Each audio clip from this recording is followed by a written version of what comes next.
Oi pessoal, tudo bem com vocês?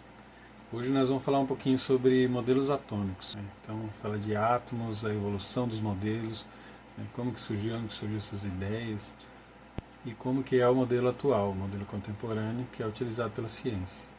O nome átomo ele surgiu lá na Grécia Antiga. Os pensadores, os filósofos gregos da Grécia Antiga, eles tinha o Leucipo, Demócrito, né? Leucipo 500 anos antes de Cristo, Demócrito 460 anos antes de Cristo.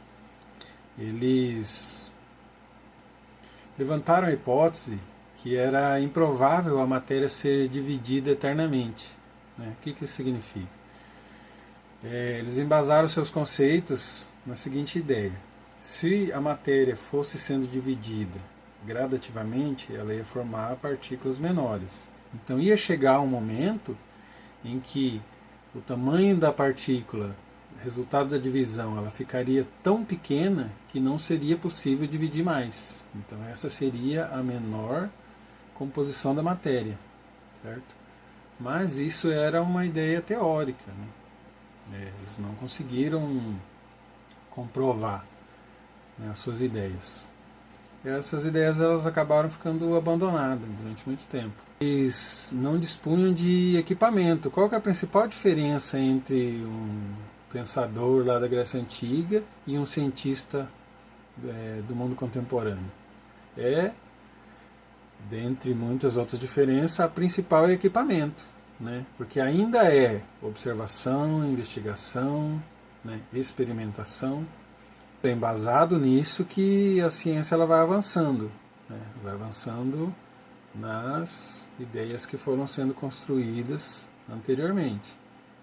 No século XIX, muitos cientistas eles começaram a fazer experimentos,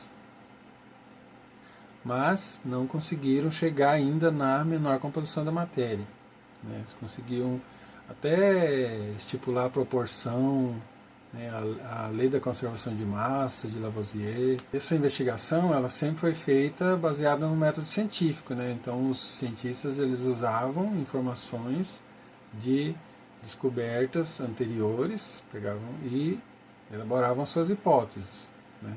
Que é você tem um problema, você vai fazer uma pesquisa, né, uma revisão bibliográfica, vai formular uma hipótese e vai experimentar a tua hipótese, né? Então, por meio do experimento, a sua hipótese ela vai ser aceita ou rejeitada, né? Ela pode ser comprovada ou você pode verificar que você estava equivocado. Isso aconteceu com Dalton. Dalton foi o cientista que propôs o primeiro modelo atômico. E Dalton, ele inicialmente nem era químico, né? Ele tinha uma formação inicial, mesmo que ela era informal, mas ela era mais voltada para física e matemática. Então as primeiras ideias, os primeiros conceitos dele eram voltados para esses cálculos matemáticos, era para as propostas dele eram muito embasada nos conceitos de Newton. A proposta apresentada por Dalton, inicialmente, ela foi acusada de ser arbitrária, né? Depois, quando ele chegou na ideia de um modelo atômico, ela não foi aceita. A sua ideia ela foi um verdadeiro quebra-cabeça, né, onde as peças eram teorias de vários cientistas. Então ele foi juntando, né, fazendo uma pesquisa, estudando, juntando essas ideias até chegar no conceito que ele apresentou, que ele formulou e apresentou. O modelo apresentado por Dalton ele ficou conhecido como bola de bilhar. Por que bola de bilhar? Porque o modelo dele ele era comparado com um formato esférico, maciço, né? Então a bola de bilhar ela é mais uma comparação que faz parte do cotidiano, né? Para uma exemplificação, para o pessoal compreender melhor. Todas as substâncias são formadas de pequenas partículas, chamadas átomos. O átomo de um mesmo elemento ele possui propriedades iguais. Essas são as propostas de Dalton. Átomos de diferentes elementos eles apresentam propriedades distintas. Os átomos não se alteram a formar substâncias. As substâncias são diferentes, mas os átomos são os mesmos. Então, mesmo que forma outra substância, mas a substância formada é formada pelos mesmos átomos. Então, o átomo em si ele não se altera, é nesse sentido. Tá? As reações químicas elas apresentam uma reorganização dos átomos. Então, os átomos eles são reorganizados para formar as novas substâncias, né? São recombinados. Esse modelo ele consegue explicar muito bem, inclusive, a lei da conservação de massa, né? Proposta por Lavoisier. Depois de Dalton veio o modelo atômico de Thomson. Então, o Thomson, por meio de experimento, com uma ampola de Crookes, é um tubo de vidro fechado com eletrodos positivos, tá? Um negativo e o outro positivo. Esses eletrodos eles são colocados ali, os gases em pressões baixíssimas, né, ou na ausência de pressão. E ele é submetido a altas voltagens. Então, o experimento ele apresentou um feixe de luz, né? Então, como que ele pode ser interpretado? Se esse feixe de luz ele conseguiu evidenciar que elas eram carregadas com cargas negativas. E a luz era composta por partículas que a massa era 200 vezes menor que o íon hidrogênio. Porque na época já era conhecido já a massa das substâncias. A massa desses componentes do feixe de luz, elas eram 200 vezes menor que o íon de um hidrogênio. Né? Observando esse experimento, levou ele à seguinte conclusão, né? A existência de uma subpartícula negativa, menor que o próprio átomo. Essas cargas elas eram desprendidas dos átomos naquela circunstância, né, durante o experimento. Chegou nessa conclusão, que o átomo ele tinha subpartículas, e as subpartículas eram negativas. Só que isso levou ele a um novo impasse, né? Se esses elétrons tinham carga negativa e o átomo em si ele é neutro, como que o átomo pode ser neutro e essas partículas negativas? Quer dizer que o átomo ele possuía também uma carga positiva para neutralizar, né? Para ficar equilibrado. Então ele propôs o seguinte modelo. O modelo ele era constituído por uma esfera de carga positiva, onde ela era incrustada, cheia de subpartículas de carga negativa dentro dessa esfera. Então, esse modelo ele ficou conhecido como o modelo de pudim de passas, né? Porque o pudim seria a massa positiva e as passas representando os elétrons, né? As subpartículas negativas espalhadas ali dentro do átomo. Só que essa analogia com o pudim de passas eu não acho muito benéfica, porque sempre que eu penso num pudim, eu penso naquele buraco no meio ali, né? E não, o modelo proposto por ele era uma esfera maciça, de carga positiva, cheia de cargas negativas. Então era mais como se fosse um bolo de pudim, certo? Um panetone seria uma comparação mais ideal. Depois de Thomson veio o Rutherford. Rutherford ele fez o seguinte experimento, né? Ele fez uma pequena lâmina de ouro e em cima dessa lâmina de ouro ele incidiu partículas alfa. As partículas alfa ele sabia, né, já tinha conhecimento que elas eram cargas positivas, elas eram pesadas. Então ele queria comprovar qual que era a estrutura do átomo, né? E para surpresa, né, de Rutherford e a equipe dele, que eles esperavam o quê? Que essas partículas, como elas eram muito pesadas, elas deveriam colidir, né, com a lâmina de ouro e ser rebatida. E o resultado do experimento não mostrou isso. mostrou que a maioria das partículas elas atravessavam direto. Então isso levou ele a formular um novo modelo. Ele propôs um novo modelo. Ele imaginou, se as partículas alfa atravessam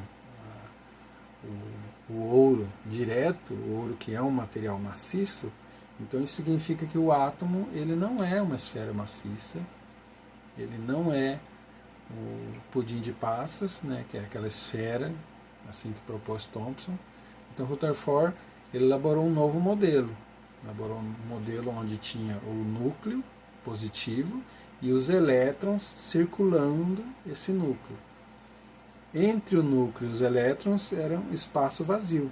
Então era vazio, era por isso que as partículas alfa atravessavam a lâmina de ouro totalmente, porque elas atravessavam justamente esse espaço vazio entre o núcleo e os elétrons, certo? Esse modelo de Rutherford ficou conhecido como modelo planetário, né, porque ele foi comparado com sistemas planetários miniatura, né, onde tem o Sol e os planetas orbitando ao redor dele. Depois de Rutherford, teve o cientista Bohr. Bohr, ele fez mais experimentos, né, ele trabalhou bastante com teoria.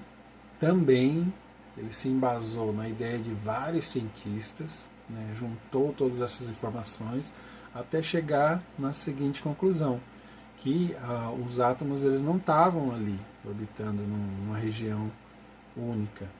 Eles tinham regiões específicas onde os átomos ocupam. Essas regiões ele foi chamada de órbita determinada.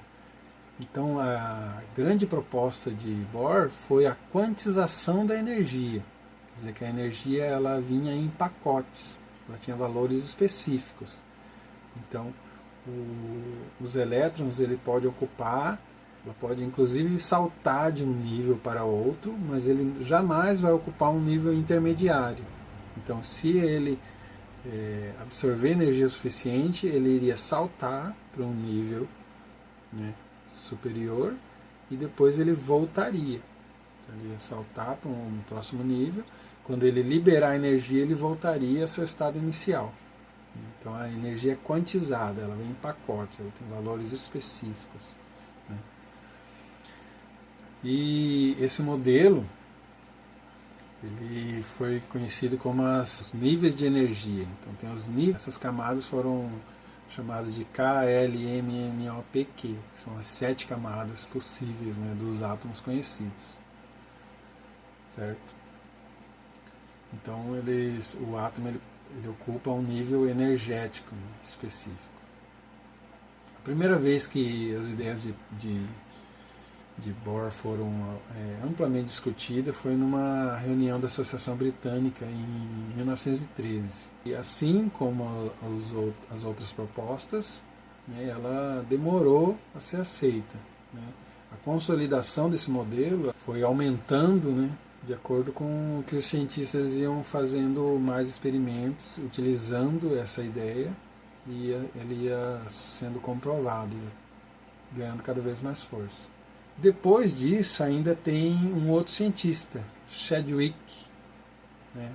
Esse cientista ele fez mais experimentos e ele propôs o seguinte: ele conseguiu comprovar a existência de uma partícula neutra. Essa partícula ela só possuía massa, né? Não possui carga. Essa partícula se encontrava no núcleo. Então, esse modelo atômico ele foi melhorado para um núcleo onde tinha os prótons e nêutrons e os elétrons, né, circulando ao redor desse núcleo em níveis específicos, certo? E depois disso nós temos ainda o modelo atual, né, que já veio as contribuições de Heisenberg, as contribuições de Schrödinger, só que isso daí já vai fugir um pouquinho do ensino médio, nós não vamos chegar até lá. Certo? Só para falar para vocês que o modelo atômico não está pronto ainda, né? A ciência ela é dinâmica, ela vai evoluindo com o tempo, né? Nesse nesse breve assunto aqui sobre átomos, vocês puderam verificar que os modelos foram sendo modificados ao longo do tempo, conforme as descobertas foram sendo feitas, e o modelo atual ele ainda não está pronto, certo? Então fica essa missão aí para vocês: melhorar o modelo atômico, né, estudar e conseguir juntar todas as teorias que são, né, os modelos que são utilizados para explicar os fenômenos. Ora é utilizado um modelo, ora é utilizado outro, né, o modelo dos orbitais, da incerteza, né, da dualidade da partícula. A partícula tem hora que é partícula, tem hora que é onda. Então, tudo isso precisa ser melhorado ainda, certo? Então, as ideias que nós acreditamos com certeza hoje, no futuro elas vão ser refutadas, né? Elas vão ser melhoradas. E é assim, é a ciência, é o mundo, e estamos aí. Vamos estudando, espero ter contribuído, né, para você melhorar o seu conceito aí de átomo, né, de estrutura do átomo e dessa evolução, como que chegou-se, né, ao átomo que é utilizado hoje. Pessoal, um abraço, isso daí, até mais.